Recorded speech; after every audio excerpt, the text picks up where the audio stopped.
Fala galera, vamos retomando aqui os nossos vídeos sobre o direito à saúde na jurisprudência do Supremo Tribunal Federal. E eu já antecipo para vocês que este vídeo aqui, o vídeo número 2, é o mais importante da série. Por quê? Porque é nele em que nós vamos ver os principais entendimentos jurisprudenciais sobre o direito à saúde que são cobrados mais recorrentemente nas provas, tá? Então vamos lá, hoje a gente vai falar sobre a questão do fornecimento de medicamentos, né? Mais precisamente, se o Estado pode ser compelido pelo Poder Judiciário a fornecer medicamentos, tá? Fora das hipóteses que já estejam previstas na lista oficial de dispensação de medicamentos do SUS, porque o SUS tem uma lista de fornecimento de medicamentos e ele fornece aqueles medicamentos. Mas algumas pessoas precisam de medicamentos que não estão nessa lista. Será que o Estado pode ser compelido a fornecer esses medicamentos? Vejam bem, durante muito tempo, o Poder Judiciário como um todo, tá, teve poucos critérios, né, critérios pouco seguros para fornecer medicamentos, né? Basicamente o que acontecia era que toda demanda ajuizada contra o Estado pedindo medicamento era atendida. Até que chegou um ponto em que o STJ, em julgamento de recursos repetitivos, fixou uma tese que balizou o tema, tá? Inclusive o Supremo Tribunal Federal segue essas balizas nos julgamentos dele. Então, o que o STJ primeiramente analisou foi o seguinte: o Estado pode ser compelido, por decisão judicial, a fornecer medicamentos que não estão previstos na lista de fornecimento de medicamentos do SUS, né, na lista oficial de fornecimento de medicamentos, e o STJ firmou o seguinte entendimento: olha, para que o Estado seja obrigado a fornecer um medicamento que não está na lista do SUS, é necessário que estejam presentes alguns requisitos cumulativos. Então, se um deles não estiver presente, o Estado já não pode ser compelido a fornecer o medicamento. Tá? Então, a gente conclui que a regra é que o Estado não é obrigado a fornecer medicamentos fora da lista do SUS, mas que, presentes determinados requisitos cumulativos, o Estado pode sim ser compelido a fornecer um medicamento que não esteja na lista do SUS. Tá? Basicamente, esses requisitos são os seguintes. Primeiro, deve haver uma demonstração por um laudo médico de quem acompanha, do médico que acompanha aquele paciente, de que aquele medicamento é imprescindível para tratar a doença. E também deve ficar demonstrado que os medicamentos oferecidos pelo SUS não são tão eficazes para aquela doença quanto o medicamento indicado pelo médico da pessoa que está pedindo aquele medicamento. Além disso, a pessoa que pede, o paciente, não pode ter condições financeiras de arcar com o medicamento que ele pretende obter. E, por fim, deve haver registro do medicamento na Anvisa. Esses são os 4 requisitos cumulativos para que o Estado, o poder público, seja compelido a fornecer medicamentos que não estejam previstos na lista do SUS.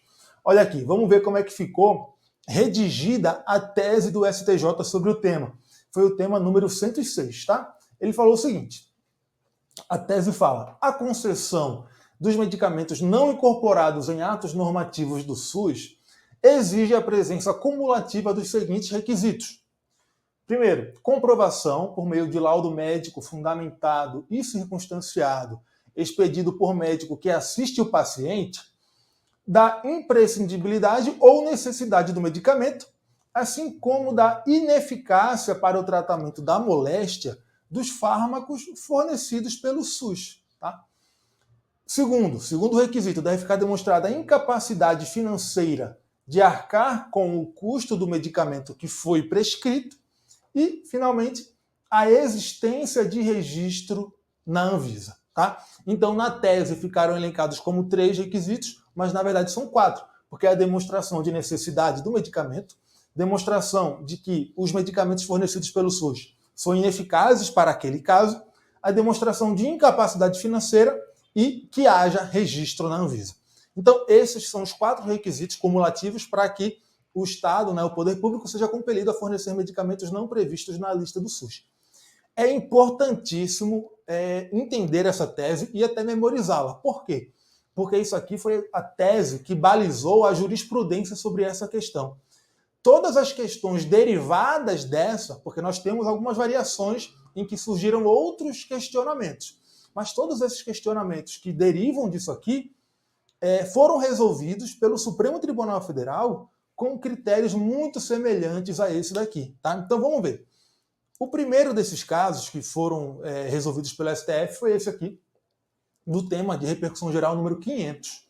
Nesse tema, o que se questionou foi se o Estado pode ser compelido a fornecer medicamento que não esteja registrado na Anvisa. Será que isso é possível?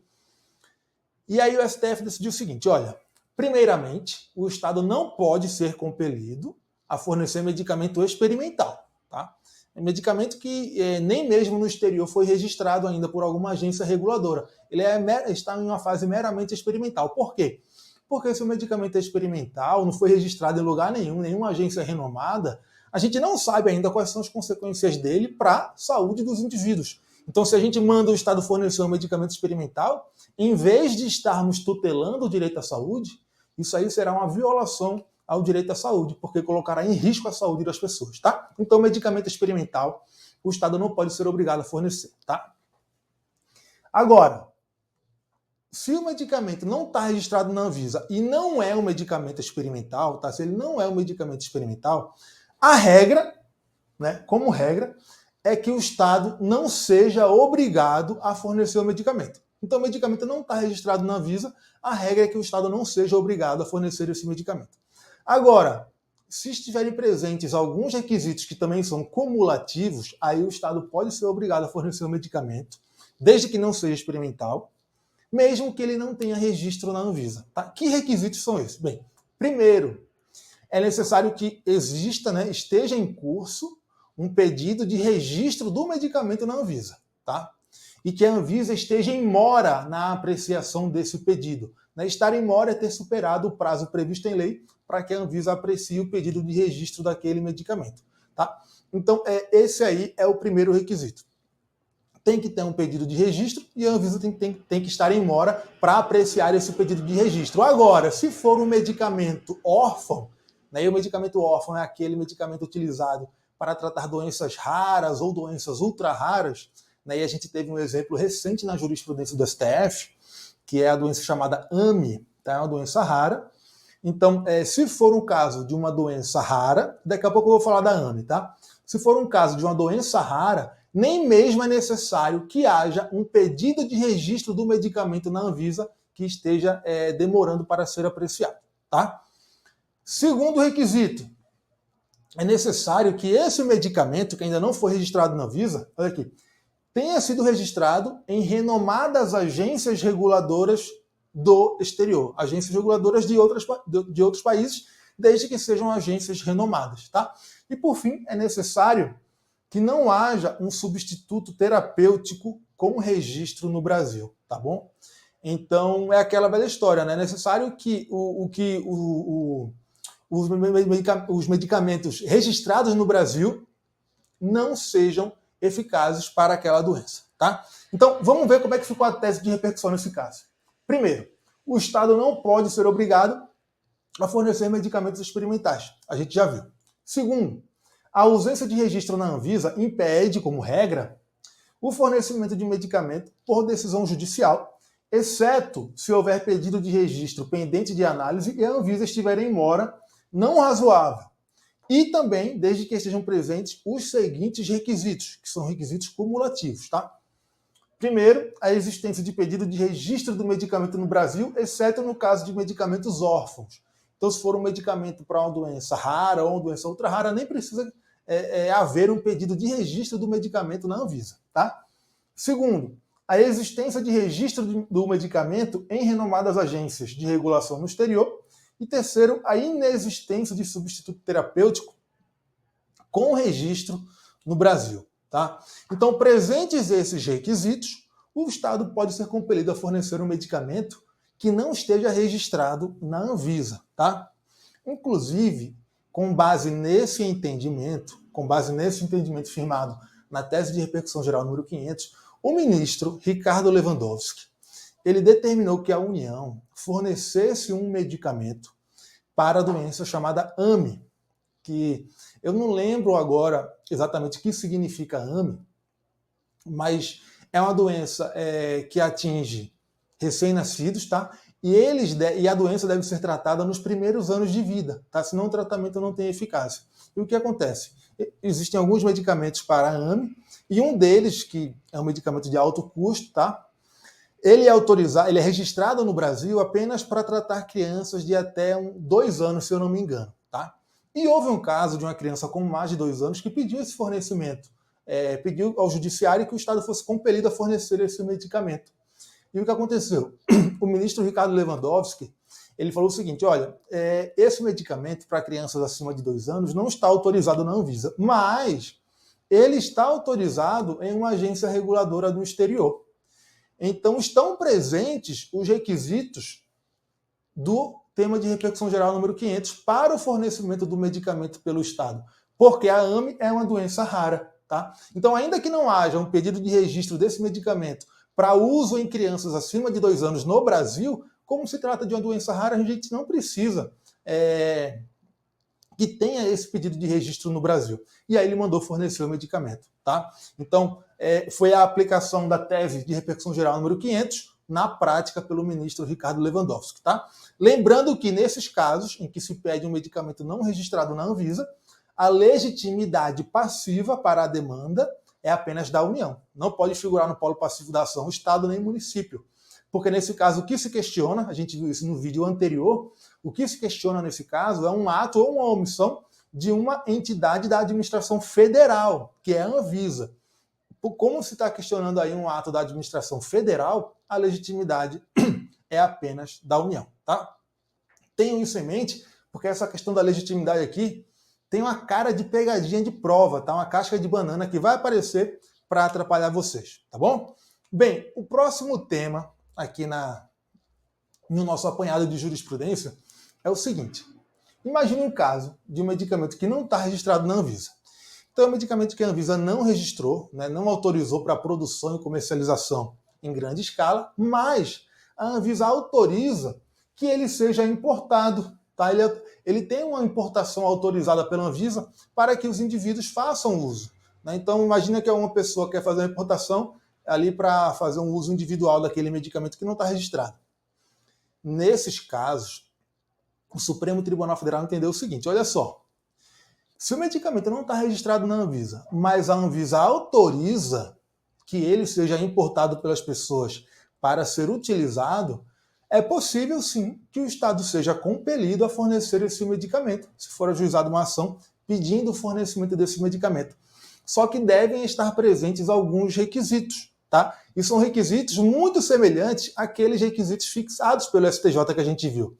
Olha como ficou redigida a tese de repercussão geral. Foi a tese 1161, tá? Tema de repercussão geral 1161. Falou o seguinte, cabe ao Estado fornecer, em termos excepcionais, medicamento que, embora não possua registro na Anvisa, tenha sua importação autorizada pela Agência de Vigilância Sanitária, desde que comprovada a incapacidade econômica do paciente, a imprescindibilidade clínica do tratamento e a impossibilidade de substituição por outro similar constante das listas oficiais de dispensação de medicamentos e os protocolos de intervenção terapêuticos do SUS. Então, são basicamente aqueles requisitos previstos no tema de repetitivos do STJ, exceto o requisito de registro na Anvisa. Tá? Nesse caso aqui, o requisito de registro na Anvisa é considerado suprido pelo STF se a Anvisa autoriza a importação desse medicamento. Tá? Então, medicamento não registrado na Anvisa, mas com importação autorizada, o Estado pode ser obrigado a fornecer se o paciente tiver necessidade daquele medicamento, não houver um substituto para esse medicamento na lista do SUS, um substituto eficaz, claro, e o paciente não tiver capacidade financeira para arcar com os custos daquele medicamento. Tá? Agora, vamos passar para o próximo tema aqui, que foi decidido pelo STF, que foi esse aqui, ó, tema de repercussão geral número 6. Esse tema aqui é bem engraçado, por quê? Porque ele foi julgado no mérito pelo STF, mas o STF ainda não definiu a redação da tese de repercussão geral. Tá? Esse tema ele foi julgado em março de 2020, tá? E nesse tema foi questionado o seguinte, o Estado pode ser compelido a fornecer um medicamento de alto custo E aí o que o STF decidiu foi o seguinte: em regra, o Estado não pode ser compelido a fornecer um medicamento de alto custo que não está previsto na lista do SUS. Tá? Foi isso que foi decidido nesse recurso aí. Mas qual é o problema? Os ministros, todos eles, apontaram algumas situações para excepcionar essa regra. Então, algumas situações em que um medicamento não previsto na lista do SUS e que seja de alto custo deverá ser fornecido pelo Estado. Tá? Só que a tese não foi redigida ainda. O julgamento não foi concluído, falta redigir a tese. Até hoje não foi concluído. Então a gente não sabe exatamente quais serão os termos da tese, mas a gente sabe que o STF vai elencar algumas exceções a essa regra, ou seja, ele vai reconhecer algumas situações excepcionais em que o Estado pode ser compelido a fornecer um medicamento de alto custo que não esteja previsto na lista de medicamentos do SUS. Tá? Eu imagino que ele vai exigir como requisitos a incapacidade econômica do paciente, a demonstração por um laudo fundamentado de que aquele medicamento é imprescindível e que não há substituto na lista do SUS. Talvez ele exija que que tenha que se tratar de uma doença rara, né, e por aí vai. Talvez exija também registro em agências reguladoras do exterior, a gente não sabe ainda. Então a gente tem que esperar para ver o que é que o Supremo Tribunal Federal vai decidir, tá certo? Ou melhor, nesse caso aqui, são medicamentos registrados na Anvisa, né? Então aquele requisito de registro em agência reguladora no exterior não estará presente nessas exceções, tá? Mas certamente outros requisitos para que o medicamento seja fornecido excepcionalmente nessa hipótese, o Supremo Tribunal Federal vai sim colocar na tese de repercussão geral, tá? De qualquer forma, se aparecer na prova, o Estado pode ser compelido a fornecer medicamento de alto custo não previsto na lista do SUS? A regra, você já sabe que é não. Em regra, não. Tá? Essa é a resposta. Beleza? É isso aí. Agora a gente encerra esse vídeo 2, a parte 2 da nossa série de vídeos sobre o direito à saúde na jurisprudência do STF. E falta mais um vídeo, tá? Que vem aqui ao ar amanhã. Então a gente tem mais um encontro marcado aqui amanhã. E se quiserem falar comigo, vão lá no meu Instagram, tá? É o @professor Francisco Braga. Beleza? Valeu, galera. Até amanhã.